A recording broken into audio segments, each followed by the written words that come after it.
So basically, I'm going to go over every single craftable legendary in the game and tell you if you should craft them, if you shouldn't craft them, and why, and into what decks they're good. Because people in my chat were asking what legendaries are most important for certain decks. Should I craft this? Should I craft that? And I'm basically just going to try to answer every single one of your questions right now. So let's just jump into it. I'm going to just start right from Ace Hunter Kreen. Ace Hunter Kreen, your character is immune, your characters are immune while attacking. Good in tempo Demon Hunter. However, I don't necessarily think he is a must craft. I think that he's good, but there are other cards that you could put into a tempo Demon Hunter or even a Highlander Hunter deck. Those are the two decks that run him, by the way, so if you're missing him, you could craft him for those decks. But he's like a 6 out of 10 importance. He's not that important, but he's definitely helpful. Kayn Sun Fury, the card that just destroyed Res Priest on its own because they no longer get to have those taunt minions out on the board. I'd say that he's probably an 8 out of 10 in importance. I think that he's still extremely important. I would personally craft him. If I didn't have him, I would craft him relatively quickly. He works well in Highlander Demon Hunter, which I run, along with Tempo Demon Hunter to get around taunt minions, and even in some control Demon Hunters to push some extra damage, he is useful. So I'd say he's very important to craft. He's really, really strong and good. His ability is unrivaled, and I would highly recommend playing him. Star Student Stelina, garbage. Like, I run her because I think she's good, and I think hand interaction's unique, but definitely don't craft her if you don't, or if you're short on dust. Obviously, I am not. Metamorphosis, since the nerf hasn't really seen much play, I'd say that it's probably like a 4 or 5 out of 10 importance. I would not really craft it for any deck right now, and that's basically it. Sociologist, since you can't see it because my face is blocking it. Battlecry, for each soul fragment in your deck, a 3/3 soul with rush. This card's really, really good, and I'm basically going to go over some of the dual class cards one time, because if I see it in Warlock, I'll just like skim it real quick. This card's incredible. This card is so strong. It basically rounds out Soul Fragment decks, and if you want to run Soul Fragment, it's like a must craft. So now we go to Druid. Quest, not very good right now, so I wouldn't craft it. Keeper, bad. Prime, okay. I could see him being run in some things, in some Highlander decks, and he's a 3/4 taunt for 3. I'd say that as far as some of the other Druid legendaries go, this is fairly high on the list, although it's only still like a 7-ish on its own. So it's good, and I would craft it, but if you're short on dust, I might not. And decks that would use him aren't viable right now, so probably more like a 6. I just think that all the primes are really, really, really powerful, and most primes I think you should craft, because they can go in a lot of decks. Shando doesn't really do anything in this deck, so, or Druid, even Hunter to some extent, it's pretty bad, so no. Speaker, Gidra, very, very strong. I'd say it's probably one of the best Druid legendaries, if not the best Druid legendary. Yeah, I think that's safe to say, except for maybe Ysera, so I'd say that this is a top tier craft. Elise, nobody runs Highlander Druid, so it's not very good. If they do run it, she's an okay card, but again, also don't craft golden, craft normal. I only just have a golden version because it was just given to me. But it's in the same boat of the arcs of the Prime. I think it's a really good card, and if the deck was viable, it would be really important, but the decks just aren't that viable right now. Next we go to Omu. Good card, very good card. I think that the spell burst to refresh your mana crystals is absolutely insane. It's basically just a free body with some extra mana crystals thrown on top of it. It, along with Speaker, Gidra, and Ysera are like the 3 must crafts of this class. Next you have Goru, bad. Lucent Bark, bad. Cenarius, bad. And Ysil, bad. Ysera, like I said, is the top 3 for this class. Quest, not very good. You can run a version of Quest Hunter that could be viable, but it's not that important. Ace Hunter Kreen, similar to just Demon Hunter.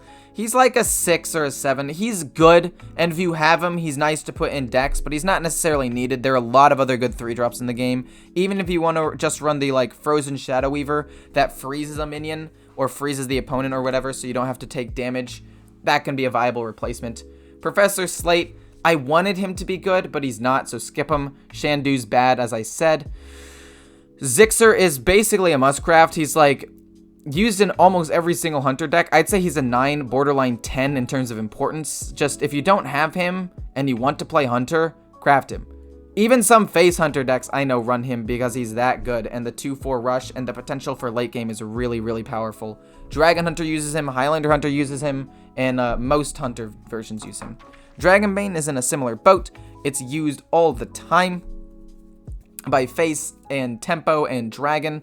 4 mana 3/5 isn't that bad, and its ability to potentially remove something on the board or kill some or do damage to his face is exceptional. So I would say he's also like an 8 or a 9. Next you have Oblivitron. Bad. Let's just skip these two real quick. Terrible, terrible, terrible, terrible. In terms of like needing to craft them, they're all kind of bad. These two can combo together, so if you want to go the OTK deck, you can, but I wouldn't recommend it. Varanus and Dinotamer Bran are both high up there. Dinotamer Bran, if you want to run Highlander Hunter, is like a 10. He's literally the closeout card, the best card in the deck, other than maybe Zephyrus. But I would highly recommend crafting him. Varanus is a little bit behind Dragonbane and Zixer and Bran. If these two are 9s, if Bran and Zixer are 9s, Dinotamer is a 10. Varanus is probably an 8. Very, very strong card. The last prioritized legendary in Hunter, I'd say. But it's still a prioritized legendary and is very, very good. Evocation, God tier. It's used in most mage decks right now. Quest, garbage. Prime, arguably the best prime in the game, or at least up there with Zixer. Khadgar, kind of wasteful. Chenvala's meh. I think Chenvala's good. I'd say Chenvala's probably about like, you know, a 6, similar to some of the like similar to Kreen. Very good deck. Really, really good in tempo mage that, you know, plays a lot of spells, but isn't really needed, and some lists don't use her. I do think Chenvala is really, really good there and would personally rate it like a 7, but it's up to you. Jandis, really, really strong. Thought she wasn't going to be as good because I thought that a lot of the 5-cost cards in this set were bad, and a lot of them are, but overall, she's still a huge tempo swing a lot of the time, and I would say that she's one of the better mage legendaries right now. Probably better than Chenvala, but probably not as important as Solarian and Evocation. A little bit better than Malagos, though, although I'd say that Malagos is like a 6.5 if Jandis is a 7. Evocation is like a 9. Solarian's like a 10. Absolutely essential in like all mage decks. It's incredible how powerful this card is. Then this is like a 7. This is like a 6.5. Good in Highlander, but that's about it. Mizaki could be nuts, but if you're not a wild player, it's not the best. Reno, if you're playing Highlander, is again like a 9 or a 10, similar to Bran. Antonidas, not really needed. I didn't know you could craft Reno. I didn't think you could craft Reno, but I'd say that he's not that important. Calicos isn't that important because the meta is too fast for you to utilize these guys right now. Ross is actually pretty good. I'd say that he's about the same level of Malagos. Good, craftable, but not like top priority, but definitely good. Paladin, terrible, amazing, not very good even in Highlander Paladin. Terrible, terrible, good. I'd say that it's like a 9 overall. I think that most dual classes should get a little bit of a bonus because it can be used in both classes. Barov is no exception. Really good in Warrior, pretty decent in Paladin if you run a slower version of Paladin. For Paladin specifically, though, it's like a 7, but if you want to include Warrior, it's like a 9. Really good, probably like one of the only must-crafts of this class. A lot of the other legendaries are kind of meh, other than Lady Leodrin. This card really rounds out buff Libram Paladin, so I would highly recommend it. This card literally loses you games. Don't craft this. Lady Leodrin, again, similar to Hyabus Allura. These are both like 9/10s. They're really, really important, along with the Prime. And Barov for Warrior, he's important, but for Priest, he's not super. And then Tyrion and Taurolian and Nazari are all not craftable. But Lady Leodrin, Abyss, and Murgur are priority for Paladin, and Barov is just really good because he's really good in Warrior as well. For Priest, garbage now. Well, meh. Not craft. I wouldn't craft, though. I wouldn't craft a lot of these cards. Like, a lot of these cards, I feel like they're good, but I wouldn't rate them more than 7s, because I feel like when I play Priest, I generate so many random resources that I could replace these with a good board wipe and be fine. Like, Mind Reader or Lucia, I don't even run in my deck. I'd rate like a 6. She can be really good at some points, but isn't a staple. These two cards, I'd say that the Mind Flayer is probably the most important one because of the tempo that it can provide. So I'd say that this one's probably like a 7 or an 8. Madame Lazul is definitely a 7. Mind Render is probably a 6, 6.5. Soul Mirror is like the best one though. That's probably like an 8 or a 9. It's just insane removal. It's like the only must craft legendary. It's weird. Priest is weird because it has a lot of good legendaries and it runs a lot of them because they're decent in the deck, but they're not as staple as some legendaries are in some other decks. So if you want to skip out on some of these legendaries, I think you can play Priest on a relatively good budget. I'd say Soul Mirror is important, and Murazond is probably on a slightly higher level than Madame Lazul because of Dragon Synergy, with Mind Flayer being another card that you might want to craft. So it's basically Soul Mirror and Mind Flayer as the only two like must crafts for Priest. For Rogue, not the greatest, but okay, but I wouldn't craft it. Really, really good for Secret Rogue, like an 8 or 9 out of 10. I'd say this is like a 6. It can be run in Stealth Rogue, but isn't important. Edwin's like a 9 or a 10. He's so good. He's running a lot of Rogue decks and is classic, so he'll be there for a long time. Lillian, she's good. I might craft her. I'd say she's like a 6.5. Doctor, actually way more important than I thought he was going to be, along with Jandis. Again, I'd say both of these are like 8s. So like Hanar, Edwin, Jandis, and Doctor are the most important. If Galakron was still in the meta, I'd say that Flick and Togwoggle were super important, but they're just not. Tax, terrible, and Waxadread is okay in some decks, but isn't that impressive. So really just Jandis, Doctor, Hanar, and Edwin are the best cards for you to craft from Rogue. Shaman, we can just skip Shaman. I'm just kidding. Quest is good. The Prime is good. I feel like in terms of legendaries, this is a really good lineup. I'd say that all of these cards, if Shaman just had a little bit more power, Corrupt the Waters, Instructor, the Prime, Speaker Gildra, Ross, all would be top tier cards, but I wouldn't recommend crafting any of these cards until Shaman sees a little bit more viability, except for the Speaker because she's used in Druid. And then the Lurker below is good if aggro's important. Also, Ross is good for Mage, so if you want a Shaman legendary, I'd say Speaker and probably Ross, only because they can be used in other things. For Warlock, bad in this current meta. Pretty decent, but not necessarily needed. This card's like a 10 or an 8 or a 9 for Warlock, at least if you want to play Soul Fragment or Handlock, which I think is fairly important. Actually, Warlock is a pretty bad set of legendaries. If you want to play Zoolock, this is like a 7 or 8. If you want to play Soul Fragment, these are both 8s for their respective deck. Other than that, none of these other legendaries are that impressive, except for maybe the Disciplinarian, who's okay, and the Quest, but the Quest is only if the meta is a little bit slower. Yeah, this is like the only class where I'm actually straight missing a legendary, because I don't prioritize Warlock legendaries at all here. Yeah, it's literally just these two, which are priorities, and this one's good because it's dual class, and this one's good because all the primes are great. For this one, Hack the System's bad, Anchor's incredible, Lord Barov's incredible, Doctor's incredible, Blade Fist is okay, so these are all like 9s, and 8s and 9s.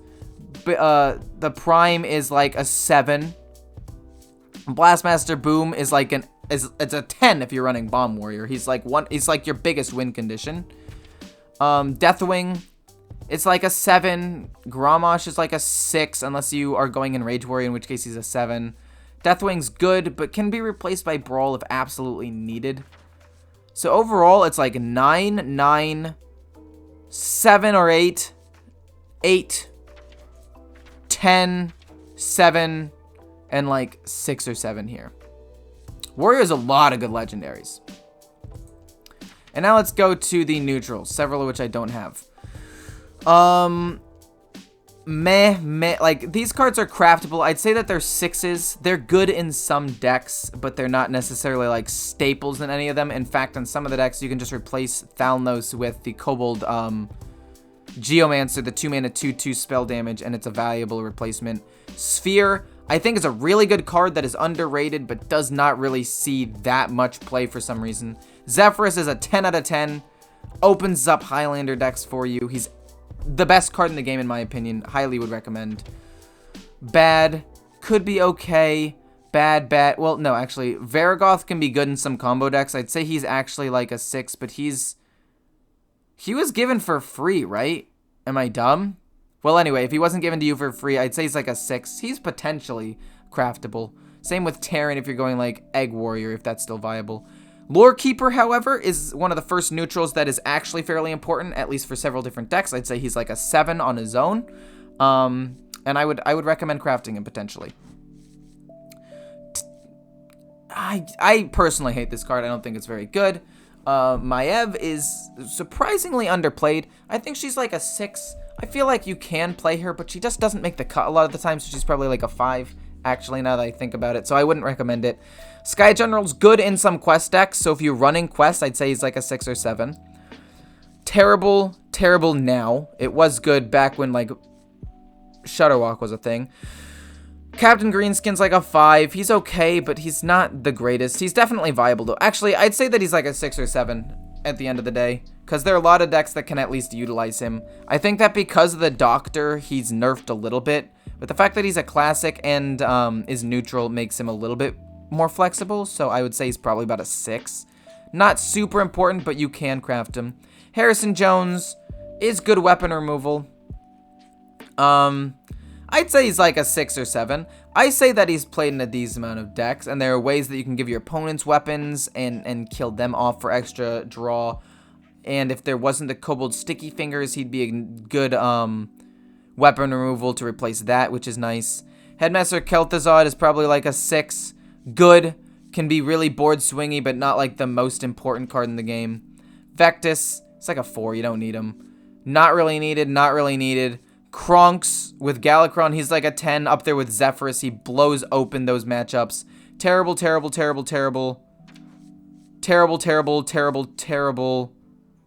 Unless you're Quest Hunter, in which case maybe play it. It's like a 5. Really good, I'd say like a 9-ish. Well, maybe like a 7 or 8. He's a little bit slow, and with the meta being a little bit faster, I'd say he's probably like a 7. Terrible. Pretty bad, but has some combo potential if you want to run the deck. I think he's like a 5 or 6. Not very good. Really good. Like 8 or 9. 8 or 9. The 3 dragons here are all really good. Alex Strauss is a solid 9. They're all like 8 or 9s for sure, if not just solid 9s. And then bad. So, hope that helps in terms of what legendaries to craft for what class and what decks they're all good for. I went through it relatively quickly, but you can just go, I will set it in chapters so you see each class individually. I know I'm saying this after the fact, but for those of you who skipped to the end hoping for something, just know that it will be split in chapters for you guys to understand every single class. And I hope you guys enjoyed. I enjoy doing stuff like this for you guys. I think it's really, really helpful. I like doing this kind of helpful stuff. And I hope to see you in the next video. See ya.